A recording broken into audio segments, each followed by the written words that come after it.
పెళ్ళైనా పండగైనా వేడుక ఏదైనా పట్టుచీరల ప్రత్యేక వేదిక వారాహి సిల్క్స్.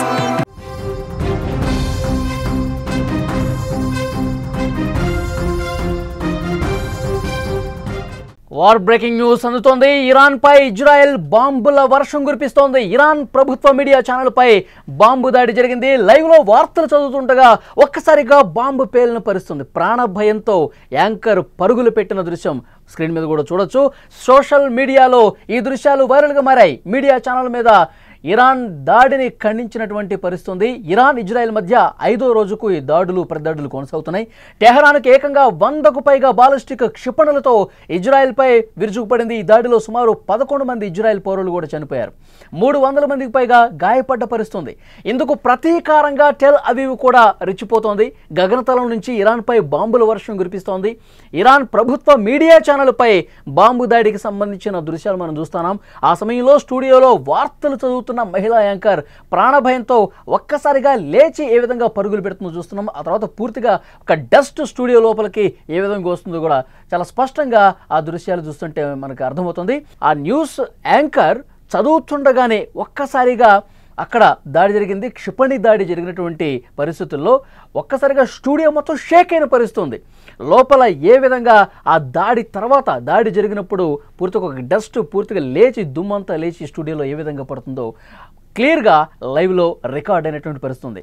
ఈ దాడి జరక్క మునిపే ఒక అరగంట ముందే ఇజ్రాయెల్ చాలా క్లియర్ కట్గా డైరెక్షన్ ఇచ్చింది. అక్కడ ఉన్నటువంటి ప్రజలకు న్యూస్ ఛానల్స్ ఏవైతే ఉన్నాయో అక్కడ వాళ్ళందరూ కూడా ఒక అరగంటలో ఖాళీ చేసి వెళ్ళిపోవాలి, నెక్స్ట్ మా టార్గెట్ అదే అని చెప్పి ఒక అరగంట ముందే ఇజ్రాయెల్ ప్రకటన చేసింది. కానీ దీన్ని బేఖాతరు చేస్తూ అక్కడ వాళ్ళ పనుల్లో వాళ్ళు నిమగ్నం అయిపోయారు. ఇజ్రాయెల్కి వ్యతిరేకంగా వార్తలు చదువుతూనే ఉన్నారు. ఒక్కసారిగా క్షిపణి దాడి జరిగింది ఆ స్టూడియో మీద, ప్రభుత్వ అధికారిక ఛానల్ మీద.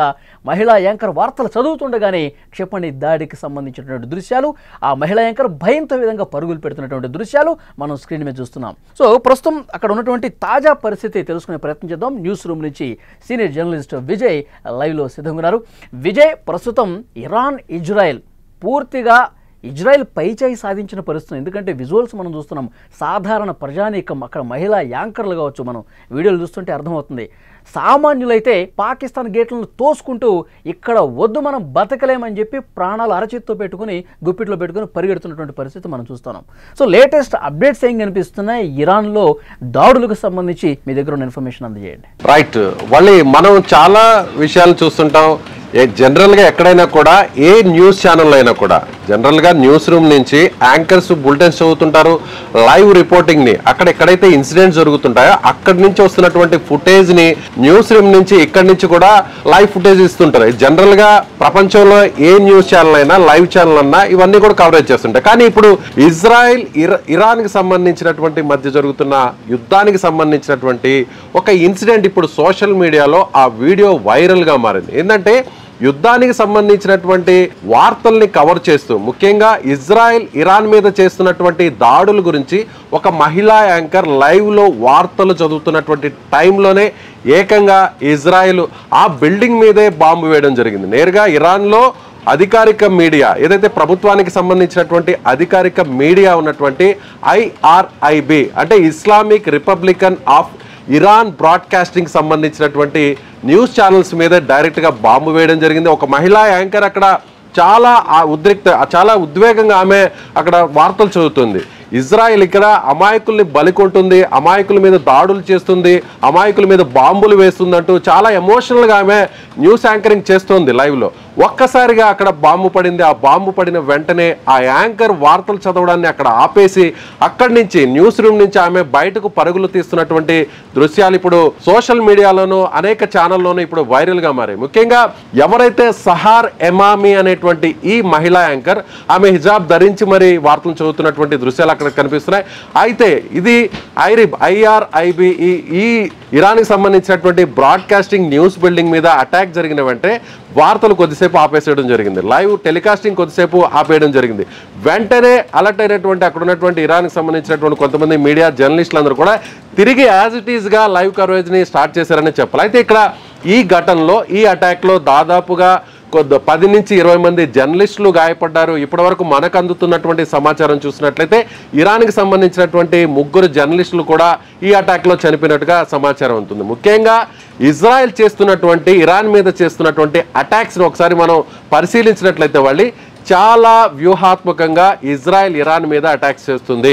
డిఫెన్స్కి సంబంధించినటువంటి కీలకమైనటువంటి అధినేతల బిల్డింగ్స్ని టార్గెట్ చేసింది, అక్కడ బాంబులు వర్షాన్ని కురిపించింది.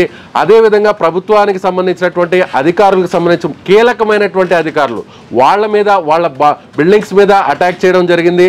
అదేవిధంగా ఏదైతే ముఖ్యంగా ఇరాన్కి సంబంధించినటువంటి కీలకమైనటువంటి నిఘా విభాగానికి సంబంధించినటువంటి అధిపతులను కూడా ఇప్పటికే ముందుంచినటువంటి పరిస్థితి చాలా స్పష్టంగా మనకు కనిపిస్తుంది. అయితే ఇప్పుడు ఎందుకు ఈ విధంగా న్యూస్ ఛానల్ మీదే దాడి చేసింది అనేటువంటి విషయాన్ని ఒకసారి మనం పరిశీలించినట్లయితే ఇజ్రాయెల్ ఇరాన్కి సంబంధించినటువంటి కీలకమైనటువంటి వ్యవస్థలన్నింటినీ కూడా తమ గుప్పెట్లో పెట్టుకోంది.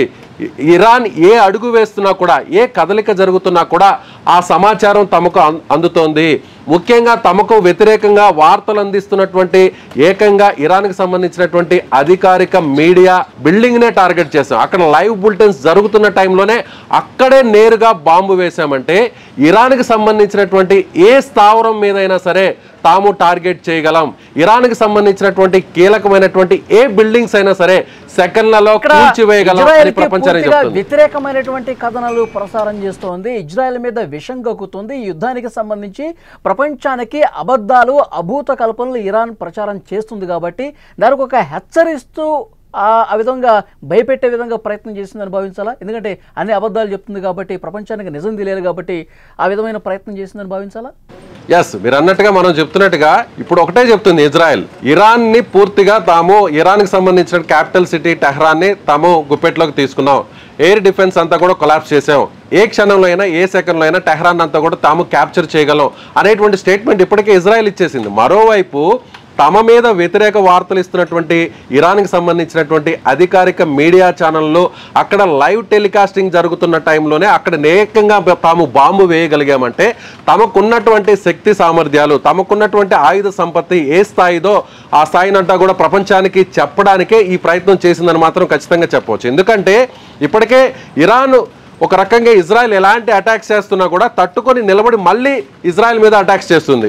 ఇరాన్ బ్యాక్ ఎండ్లో వేరే వేరే దేశాలు ఉన్నప్పటికీ కూడా ఇజ్రాయెల్ మీద ఖచ్చితంగా తాము పోరాడుతున్నాం, తాము ఎక్కడ కూడా తలగ్గేది లేదు, తాము ఎక్కడ కూడా లొంగిపోయేది లేదు అనేటువంటి సమాధానం ఇచ్చే విధంగా ఇరాన్ ఇప్పటికి కూడా వ్యవహరిస్తుంది. అయినా కూడా ఇజ్రాయెల్ ప్రపంచానికి ఏం చెప్తుందంటే ఇప్పటికైనా సరే తలొగ్గాలి, ఇప్పటికైనా సరే బేషరతుగా తమకు అమెరికా విధిస్తున్నటువంటి షరతులను ఒప్పుకోవాలి, యుద్ధానికి తామిక లొంగిపోతున్నాం, యుద్ధం చేయలేము అనేటువంటి విధానానికి ముందుకు రావాలి ఇరాన్ అనే విధంగా ఇప్పుడు ఇజ్రాయెల్ చేసినటువంటి అటాక్ను మనం చెప్పవచ్చు. అంటే తాము అనుకుంటే సెకండ్ల వ్యవధిలో ఇరాన్లో ఉన్నటువంటి ఏ వ్యవస్థలైనా కూల్చేయగలం, ఇరాన్కి సంబంధించినటువంటి కీలకమైన బిల్డింగ్స్ను ఎలా అయినా కొలాప్స్ చేయగలం అనేటువంటి ఒక సమాధాన్ని ఇక్కడ మీరు చెప్తున్నట్టు ప్రధానమైనటువంటి స్థావరాలు, అణు స్థావరాలు కావచ్చు, సైనిక స్థావరాలు కావచ్చు, చమురు క్షేత్రాలు కావచ్చు, వీటన్నిటి మీద చాలా పక్కాగా దాడులు చేస్తోంది, ధ్వంసం చేస్తుంది, శాస్త్రవేత్తలు కూడా చనిపోయిన పరిస్థితుంది. సామాన్య ప్రజలు నివాసిత ప్రాంతాల్లో కూడా పెద్ద ఎత్తున క్షిపణి దాడులు జరుగుతున్నాయి. అందుకే ప్రజలందరూ కూడా ఆ దేశం విడిచి పక్క దేశాలకు వెళ్ళిపోతున్న పరిస్థితి మనం చూస్తున్నాం. కానీ న్యూస్ యాంకర్గా ఉన్నవాళ్ళు, జర్నలిస్టులుగా ఉన్నవాళ్ళు, ప్రభుత్వ అధికారిక ఛానల్స్లో ఉన్నవాళ్ళు మరి అంత ధైర్యంగా ఎందుకు వార్తలు ప్రజెంట్ చేస్తున్నారు? దాడి జరిగినా సరే, స్టూడియో ధ్వంసమైనా సరే మళ్ళీ దులుపుకొని మళ్ళీ వార్తలు ప్రసారం చేస్తున్న పరిస్థితి అంటే ప్రభుత్వం సైడ్ నుంచి వాళ్ళు ఏమన్నా బలవంత పెడుతూ ఉన్నారా? మీరు చెప్పాల్సిందే, మీరు చావును కూడా ఎదురొడ్డి నిలబడాల్సిందే, అలాంటి ప్రెజర్ ఏమన్నా వాళ్ళ మీద ఉందని భావించాల్సిన అవసరం ఉందా? మళ్ళీ ఈ ఛానల్ అంటే ఇప్పుడు మనకి అటాక్ జరిగినటువంటి ఈ ఛానల్ విషయానికి వస్తే ఇది ప్రభుత్వ అధికారిక మీడియా ఛానల్. అంటే ప్రస్తుతం మనకి మన ఇండియాలో మన భారతదేశంలో దూరదర్శన్ ఎలాగో అంటే ప్రభుత్వానికి సంబంధించినటువంటి కార్యక్రమాలని అక్కడ ఉన్నటువంటి అప్డేట్స్ అంతా కూడా ప్రజలకు అందించేటువంటి ఒక వార్తా ఛానల్గా మనం ఈ ఐరిబ్ని చెప్పొచ్చు. అంటే IRIB ఇది ఏదైతే ఇరాన్కి సంబంధించినటువంటి అధికారిక కార్యక్రమాలు కావచ్చు, అక్కడ ఉన్నటువంటి అప్డేట్స్ అంతా కూడా ప్రకటనలు వీటన్నిటిని కూడా ఈ ఛానల్ ద్వారా అందిస్తారు. ఈ బిల్డింగ్లో దాదాపు 3 న్యూస్ ఛానల్స్ ఉన్నాయి. అందులో ఒకటి ప్రెస్ టీవీ ఉంది, అదేవిధంగా ఆల్ అలామ్ ఉంది, అదేవిధంగా హిస్పాన్, ఇలా 3 న్యూస్ ఛానల్ లైవ్ టెలికాస్టింగ్ ఇక్కడ చేస్తున్నాయి. అయితే ఆ దేశానికి సంబంధించినటువంటి జాతీయతా భావంతో అక్కడ పనిచేస్తున్నారనే చెప్పాలి. అక్కడ ఉన్నటువంటి యాంకర్స్ కావచ్చు, జర్నలిస్టులు కావచ్చు, అక్కడ రిపోర్టింగ్ చేస్తున్నటువంటి ప్రతి ఒక్కరు కూడా, ఆ క్రూ అంతా కూడా ఆ దేశానికి సంబంధించినటువంటి ఆ జాతీయతా భావంతోనే అక్కడ వారు ఆ దేశభక్తిని చాటుకునే విధంగానే అలా పనిచేస్తున్నారని చెప్పుకోవచ్చు. ఎక్కడా కూడా జనరల్గా ఎవరి ఒత్తిడి కూడా అక్కడ ఉండకపోవచ్చు. కానీ ఆ దేశం మీద జరుగుతున్నటువంటి దాడుల్ని బయటకు చెప్పే ప్రయత్నం, ప్రపంచ దృష్టికి తీసుకొచ్చేటువంటి ప్రయత్నం ఆ జర్నలిస్ట్, ఆ యాంకర్ అక్కడ చేసిందనుకోవచ్చు. అయితే ఇజ్రాయెల్ ఏం చెప్తుందంటే, తమకు వ్యతిరేకంగా ఎవరు వ్యవహరించినా, తమకు వ్యతిరేకంగా ఎవరు పనిచేసినా, తమకు వ్యతిరేకంగా ఎవరు ఎలాంటి వార్తా కథనాలను ప్రసారం చేసినా, వార్తలను చదివినా చివరకు వాళ్లను కూడా వదిలిపెట్టాం, జర్నలిస్టులను సైతం వదిలిపెట్టం అనేటువంటి ఒక హెచ్చరికని ఇజ్రాయెల్ ఈ సందర్భంగా ఈ అటాక్ ద్వారా చేసిందని చాలా స్పష్టంగా చెప్పవచ్చు. అంటే ఇజ్రాయెల్ ఒకటే చెప్తుంది, ఇప్పటికైనా లొంగాలి, లేదంటే మిమ్మల్ని ఏమైనా చేయగలం, మీ ఇంట్లోకి రాగలం, అలాగే మీ న్యూస్ ఛానల్లోకి రాగలం, మీ న్యూస్ ఛానల్లో లైవ్ టెలికాస్టింగ్ చేస్తున్నటువంటి యాంకర్ల మీద కూడా, మీ బిల్డింగ్ మీద కూడా అటాక్ చేయగలం అనేటువంటి ఒక హెచ్చరికని ఇజ్రాయెల్ ఈ అటాక్ ద్వారా పంపించిందనే చెప్పాలి. వలి ఓకే విజయ్, ప్రస్తుతం అది సిచ్యువేషన్. భయపడుతూ అక్కడ యాంకర్లు కూడా వార్తలు చదువుతున్నారు. క్షిపణి దాడులు ఇంకా లెక్క చేయకుండా మళ్ళీ వార్తా ప్రసారాలు కంటిన్యూ చేస్తున్నటువంటి పరిస్థితి. సో ఇజ్రాయెల్ టెహరాన్లో ఉన్న ఇరాన్ ప్రభుత్వ ఛానల్ IRIB ప్రధాన కార్యాలయం మీద క్షిపణి దాడి జరిగింది. భారీ పేలుడు శబ్దాలు రావడంతో ప్రత్యక్ష ప్రసారంలో వార్తలు చదువుతున్న న్యూస్ రీడర్ ప్రాణభయంతో ఏ విధంగా పరుగులు పెట్టిందో స్క్రీన్లో కూడా మనం చూస్తున్నాం. హిజబ్ ధరించిన ఆ మహిళా యాంకర్ భయంతో తన సీట్ నుంచి పారిపోతున్నటువంటి ఆ వీడియో సోషల్ మీడియాలో ప్రస్తుతం వైరల్గా మారుతోంది. యాంకర్ వెళ్ళిన మరుక్షణమే దట్టమైన నల్లటి పొగ కూడా స్టూడియోని ఏ విధంగా చుట్టుముట్టిందో మనం స్క్రీన్లో కూడా చూడొచ్చు. శిథిలాలు రాలిపట్టడంతో ఆ వీడియోలో కూడా మనం చాలా క్లియర్గా అబ్జర్వ్ చేయొచ్చు. ఈ క్షిపణి దాడి జరిగిన వెంటనే IRIB ప్రత్యక్ష ప్రసారాలు తిరిగి ప్రారంభించినటువంటి పరిస్థితి. IRIB కార్యాలయాల మీద జరిగిన దాడిని ఇరాన్ తీవ్రంగా ఖండిస్తోంది. ఇది దుష్టచర్య, యుద్ధ నేరం అని చెప్పి విదేశాంగ మంత్రిత్వ శాఖ ప్రతినిధి ఇస్మాయిల్ బఖాయి కూడా అభివర్ణించారు. తమ ప్రజల మీద భీకర దాడులతో దారుణాలకు తెగబడుతున్నటువంటి ఇజ్రాయెల్ మీద ఐక్యరాజ్యసమితి భద్రతా మండలి చర్య తీసుకోవాలని కోరుతున్నారు. శత్రుదేశం ఇజ్రాయెల్ సైనిక చర్యతో ఇస్లామిక్ విప్లవాన్ని, ఇరాన్ స్వరాన్ని అణిచివేయలేదని ఆయన చెప్తా ఉన్నారు. ఇజ్రాయెల్ దాడుల్లో ఇప్పటివరకు 200 మందికి పైగా ఇరాన్ వాసులు ప్రాణాలు కోల్పోయారు. ఇంకా చాలామంది ప్రాణాలు అరచేతిలో పెట్టుకుని పక్క దేశాలకు పారిపోతున్నటువంటి పరిస్థితి. ఇజ్రాయెల్ చాలా స్పష్టంగా హెచ్చరిక చేస్తూ ఉంది.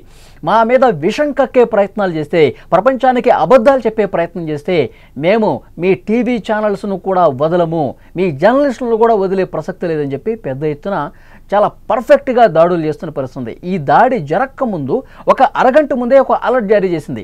మీ స్టూడియోలు ఏవైతే ఉన్నాయో, మీ ఛానల్స్ ఏవైతే ఉన్నాయో ఆ ప్రాంగణం నుంచి వదిలి వెళ్ళిపోండి అని స్పష్టంగా హెచ్చరిక చేసి మరి ఒక అరగంట తర్వాత ఈ దాడులు చేసిన పరిస్థితి ఇజ్రాయెల్. సో చూద్దాం, ఇంకా భీకర యుద్ధం వైపు టర్న్ తీసుకునే అవకాశాలే చాలా స్పష్టంగా కనిపిస్తున్నాయి. నెక్స్ట్ పరిణామాలు ఏ విధంగా ఉంటాయనేది కూడా చూడాల్సిన అవసరం.